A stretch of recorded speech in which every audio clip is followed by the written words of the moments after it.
Donc, on va voir maintenant la palpation des tendons du pied. On va découper cela en 4 cadrans, antérieur, médial, latéral et postérieur. On va voir en premier le cadran antérieur, sur lequel nous allons repérer 3 tendons principaux.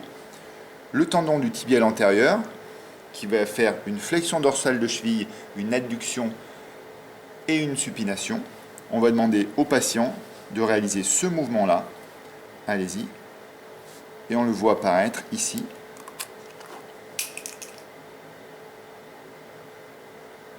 On a notre tibial antérieur. On relâche. On va avoir juste à côté du tibial antérieur le long extenseur de l'hallux qui va réaliser également une flexion dorsale et évidemment une extension des phalanges de l'hallux. On va donc demander le pied légèrement baissé de réaliser une extension de l'hallux et on va voir apparaître le tendon juste à côté ici. À côté de ce tendon, nous allons avoir le long extenseur des orteils qui lui va venir faire une flexion dorsale de cheville, une abduction, une légère pronation et surtout, évidemment, une extension des orteils. Donc on va demander ici une extension des orteils et on va venir le palper un peu plus fort et on va venir le palper ici, juste là. Donc on a bien, quand on relâche, notre tibial antérieur, le long extenseur de l'hallux, le long extenseur des orteils. Nous sommes à présent sur la partie médiale. On a repéré la malléole médiale, le tubercule du naviculaire et notre sustentaculum thalli. On va venir repérer ici 3 muscles, le tibial postérieur, le long fléchisseur de l'hallux et le long fléchisseur des orteils. Notre tibial postérieur qui va venir réaliser une flexion plantaire, une adduction et une supination. Donc une inversion complète. On va maintenir la position.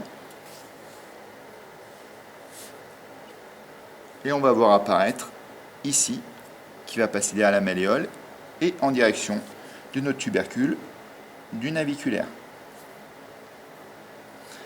Nous allons après avoir le fléchisseur des orteils qui va réaliser également une flexion plantaire de cheville, une adduction et une supination, mais principalement une flexion des orteils. On va donc demander une flexion des orteils et on va avoir son passage entre le tubercule du naviculaire et le sustentaculum thalli, juste ici, pour venir plonger dans la voûte plantaire. Donc on va avoir son passage juste là.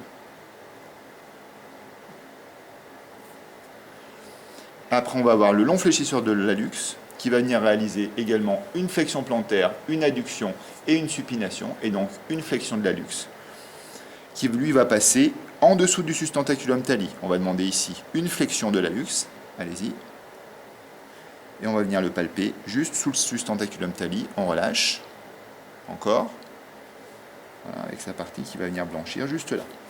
On maintient, et on va avoir un tendon qui va passer comme ceci. Maintenant, nous sommes sur la partie latérale du pied. On a repéré la malléole latérale, la trochlée fibulaire et la styloïde du 5. On va venir repérer le court fibulaire qui va venir faire une flexion plantaire, une abduction et une pronation. Vas-y. On va avoir un muscle qu'on va voir blanchir juste là qui va aller jusqu'à la styloïde du 5. Et on va avoir le long fibulaire qui lui va réaliser une flexion plantaire, une abduction et une pronation également. On maintient, qu'on va voir également au niveau de la malléole, un peu plus loin, qui va passer vraiment sur la malléole et venir se perdre sous le pied. Nous allons terminer par la passe postérieure qui va venir voir l'insertion du tendon d'Achille, du tendon achilléen, sur le calcanéum en forme de sablier.